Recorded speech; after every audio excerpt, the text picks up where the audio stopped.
किसी शेयर की वैल्यू लगातार गिरते जा रही है और फिर भी मैं आपसे कहूँ कि आप उसको खरीद कर मुनाफा कमा सकते हैं, तो साथियों क्या ये चीज़ पॉसिबल है? तो मैं कहता हूँ कि ये चीज़ बिल्कुल पॉसिबल है और ये चीज़ पॉसिबल है शॉर्ट सेलिंग के द्वारा।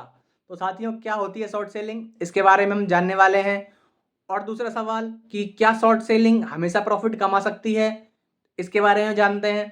तो साथियों स्टार्ट करते हैं हम वीडियो को। जानते हैं हम शॉर्ट सेलिंग के बारे में।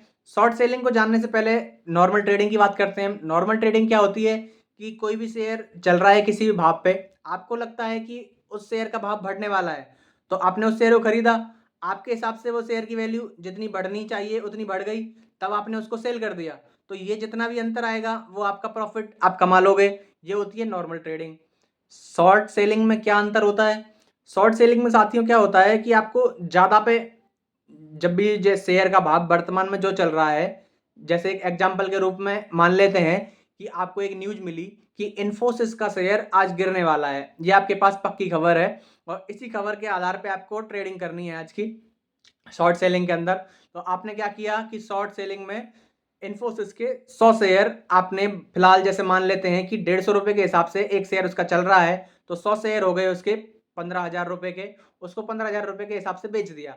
लेकिन यहाँ पे सवाल आता है कि 100 शेयर तो हमारे पास है ही नहीं, तो हम बेचेंगे कहाँ से? यहाँ पे हमको एक फैसिलिटी दी गई है इंडिया की रेगुलेटरी अथॉरिटी के द्वारा कि हमारे पास यदि शेयर नहीं है तो हम जिसके साथ हमारा ब्रोकर है उससे हम उधार लेके ये ट्रेडिंग कर सकते हैं शॉर्ट सेलिंग की। तो हमने क्या किया, एक एग्जांपल के रूप में मान के चल रहे हैं कि 100 शेयर हमने, जैसे हमने इन्फोसिस का मान रहे थे, तो इन्फोसिस के 100 शेयर हमने हमारे ब्रोकर से उधार लिए और 150 रुपए के हिसाब से उसको सुबह हमने बेच दिया। यहाँ साथियों ध्यान रखने वाली बात है कि एक टाइम पीरियड फिक्स है एक ही दिन का, यानी कि आज ट्रेडिंग खत्म होगी 3:30 बजे की। 3:30 बजे से 20 मिनट पहले, यानी कि 3:10 तक का ही हमारे पास टाइम है। उससे पहले पहले या फिर 3:10 तक हमको ये शेयर वापस खरीदने हैं और हमारे ब्रोकर को वापस करने हैं। तो साथियों अब चलते हैं हम आगे कि हमने क्या किया था कि 100 शेयर ब्रोकर से उधार लिए थे और 150 रुपये फिलहाल जो इसकी रेट चल रही है उस पर हमने लेके 15,000 रुपये में 100 शेयर बेच दिए थे। अब हमको क्या करना है, पूरे दिन हमको इन शेयरों पे इनकी जो वैल्यू है उस पर नज़र बना के रखनी है।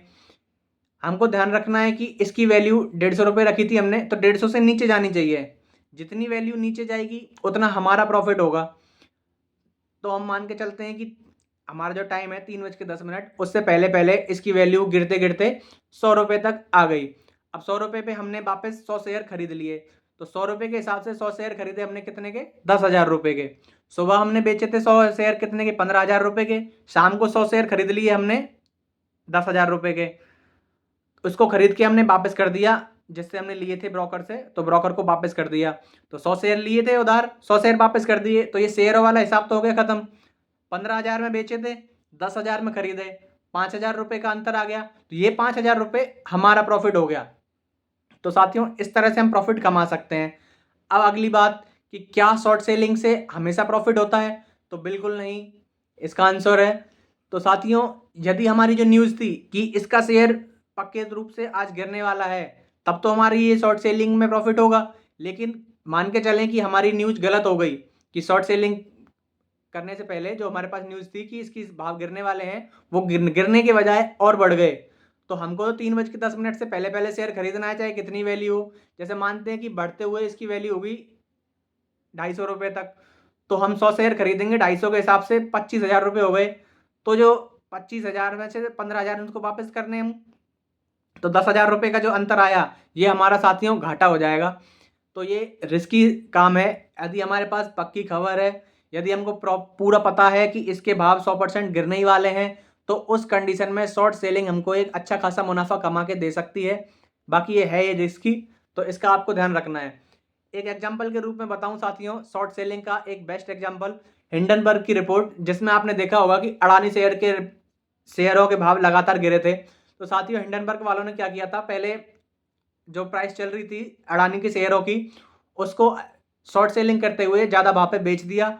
उनको पक्के से पता था कि जैसे ही हम रिपोर्ट को प्रदर्शित करेंगे तो इसके शेयरों के भाव नीचे गिरेंगे। तो उन्होंने रिपोर्ट डाली, शेयरों के भाव लगातार नीचे गए। और जितने भी नीचे गए उन्होंने उनको वापस बाय कर लिया। तो ये जितना बड़ा अंतर आया उन्होंने उतना उन्होंने मुनाफा कमा लिया। ये साथियों शॉर्ट सेलिंग का बेस्ट एग्जाम्पल था। अब साथियों हमारे पास सवाल आता है कि क्या हो यदि हम 3:10 तक का जो हमारा टाइम है उसमें हम उनको बाई नहीं करें तो क्या होगा। तो साथियों जो 3:10 का टाइम है, 3:10 से और 3:30 तक का मार्केट क्लोज होने तक का टाइम है, इसमें जो ब्रोकर है हमारा जिससे हमने उधार लिए थे, यदि हम 3:10 तक वापस नहीं करते हैं तो वो हमारे बिहाफ पे उन शेयरों को खरीद लेगा। हमारे बिहाफ पे यानी कि हमने पैसे नहीं दिए लेकिन वो हमारे बिहाफ पे उनको खरीद लेगा कि हमने ये शेयर खरीदे हैं। बाद में हमसे उनकी रिकवरी करेगा।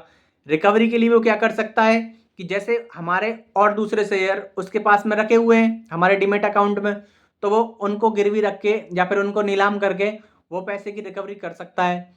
यदि उनसे उसकी रिकवरी कंप्लीट नहीं हो रही या फिर आपके और शेयर उसके पास है ही नहीं, तो वो क्या करेगा, उस कंडीशन में साथियों वो आपको डिफॉल्टर घोषित करवा देगा। इसके अलावा गवर्नमेंट से दूसरे तरीकों से आपसे रिकवरी करवाई जाएगी। तो साथियों ये सब कुछ था शॉर्ट सेलिंग के बारे में। और अधिक जानकारी करनी है आपको या फिर कोई डाउट रह गया है तो आप मेरे को कमेंट करके बता सकते हैं, आपकी डाउट दूर कर दिया जाएगा। और इसी तरह की नॉलेजफुल वीडियो के लिए हमारे साथ जुड़े रहें, चैनल को सब्सक्राइब कर दें और वीडियो को सेव कर लें। धन्यवाद।